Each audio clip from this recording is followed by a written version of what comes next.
Chapter 3 Carter pulled into the parking lot of the Tuck's shop and turned off the engine.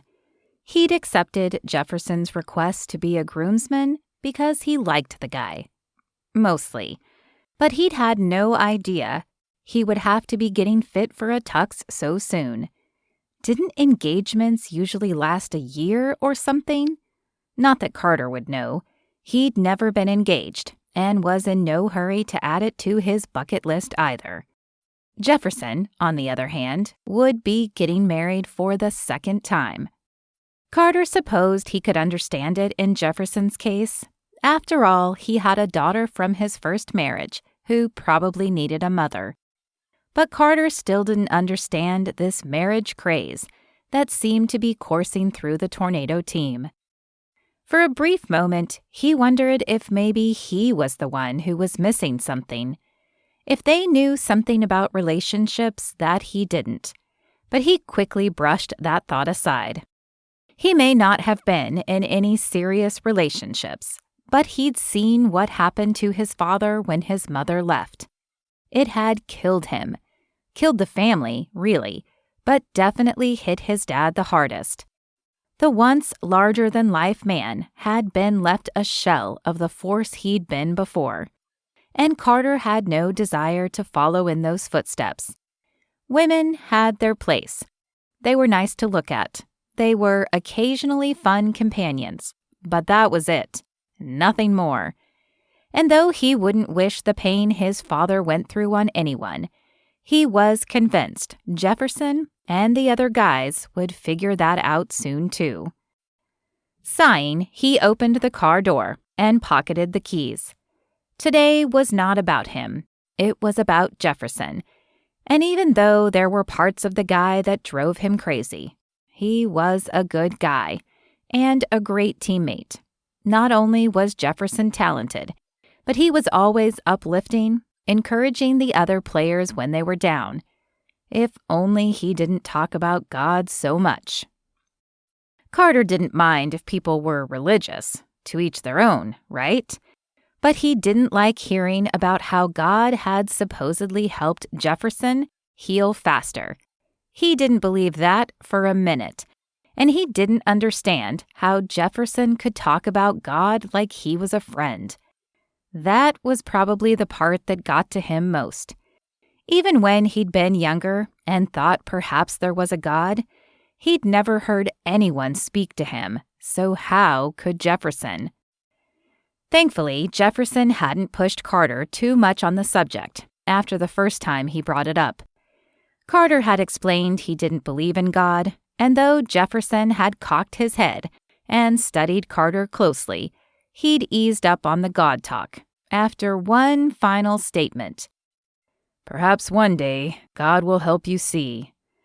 Carter doubted a deity he didn't believe in could make him see anything, but he'd let the subject drop, and they'd remained friends. Now he was about to get fitted for a tux. At least he looked good in a suit, and turning down Jefferson's invitation would have been bad. It might be the off-season currently, but he still had to work with Jefferson. Besides, Jefferson was his ticket to April, the beautiful redhead that Jefferson had pointed out to him. He'd asked for her number the night he'd met her, but he'd hesitated in calling her. April was Lucia's roommate, and he wanted to know if she was as religious as Lucia was before he called her. In the grand scheme of things, it wouldn't really matter since he didn't do relationships. But he had no desire to be peppered with God talk during even one date. However, he couldn't seem to get the woman off his mind either, so he was hoping he'd be able to finagle that information out of Jefferson today. If she was more like Lucia, he could simply walk away, get her out of his head, and turn his attention elsewhere. But if she wasn't, he would definitely enjoy a night or two with her. With that pleasant thought echoing through his head, Carter headed into the building. However, his good mood quickly vanished when he realized not only was Jefferson already inside and waiting, But so were Tucker, Blaine, and Mason, 3 other players on the Texas Tornado team, all of whom were married. The need to turn around and bolt flooded him as he wondered if this was going to turn into a campaign, pressuring him to settle down and get married. "Hey, Carter, glad you could make it." Jefferson clapped a hand on his shoulder and smiled. "Guess we can get started now." "Sorry, am I late?" Carter glanced down to his watch. Being late was not his style. While he didn't mind being the center of attention, he didn't like being the center of negative attention, so he was always conscious of time. "No, we just got here early. The women were excited to get together, so we had some time to kill," Tucker said with a soft chuckle. The other men nodded and smiled, leaving Carter feeling like he had missed the punchline. "Is everybody here now?" Carter glanced at the woman who had approached them. A measuring tape hung around her neck, and she held a clipboard in one hand. She was older, with gray hair cut short around her face, reminding him of almost every woman over the age of 60 he'd met. Why did older women always cut their hair short? He wondered if his own mother's hair would be short. He remembered it being long, but she could have cut it. After all, he hadn't seen her in over 10 years. And though he tried to keep thoughts of her out of his mind, she did break through his walls from time to time. He shook his head to remove the thought and turned his attention back to the group. Jefferson glanced at each of the men before returning his attention to the woman. "Yes, ma'am, we're ready." The woman nodded and led the way to the back area of the store, where a few chairs sat around a slightly raised podium. "Who's first?" she asked, scanning the men. "I guess that would be me." Jefferson stepped onto the podium and began following the woman's instructions. Mason leaned over and tapped Carter's shoulder. "So, Carter, when are you going to take the leap like the rest of us?" "I'm not sure I'm the marrying type," Carter said, with a shake of his head. "Besides, I like being able to change flavors when I get tired of one. I don't think I could handle just chocolate or just vanilla forever." Mason shook his head. "Man, women aren't ice cream. They are much more in-depth. I can assure you, it never gets boring." Carter wasn't sure about that. He knew plenty of people stuck in boring marriages, the few who were still married. Most of the people he knew were divorced like his father, and while they probably didn't claim boredom as their reason for divorce, he figured it was the reason for many of them.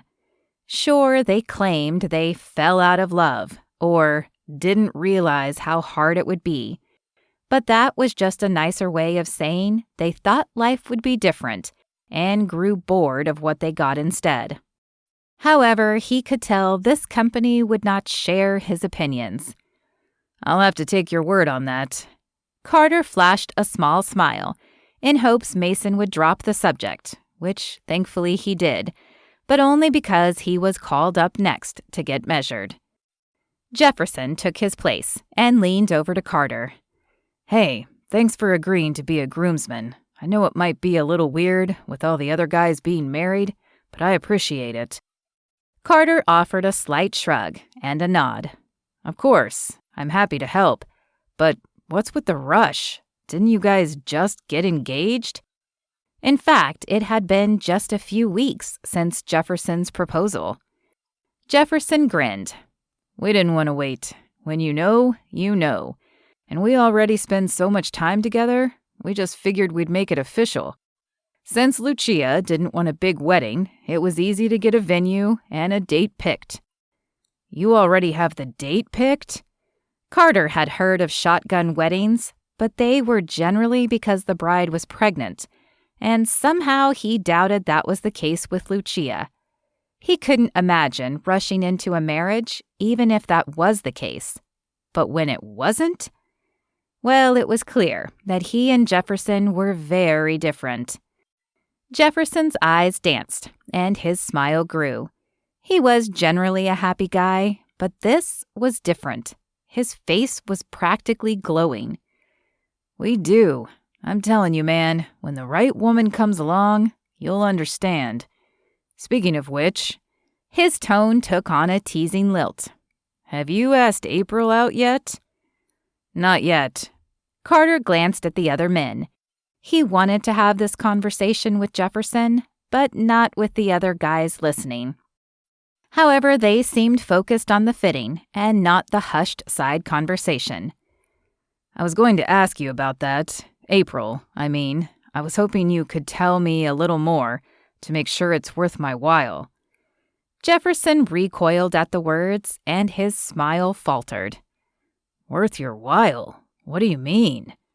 Carter realized that had sounded crasser than he'd meant it to, and he tried to clarify without offending Jefferson.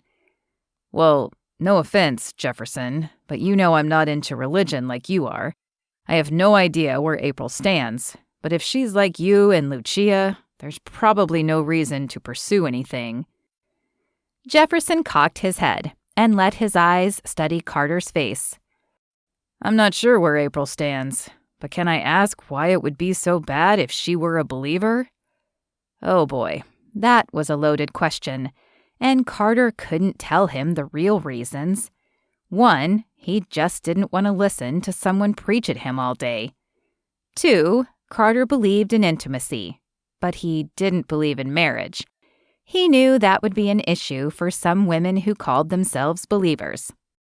3, he didn't want to be pressured to go to church on Sundays. Thankfully, during the season, his Sundays were busy with games. But the off-season was a different story, and he didn't want to deal with that. I just don't think we'd have a lot in common, he finally said, hoping Jefferson wouldn't push for details. I see. Well, you could always find God together.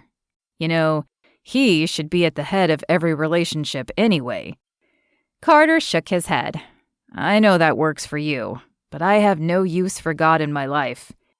Though he didn't say it aloud, Carter felt that God had failed him when his mother walked out on their family. Everyone needs God in their life, Jefferson said softly, even when they don't think so.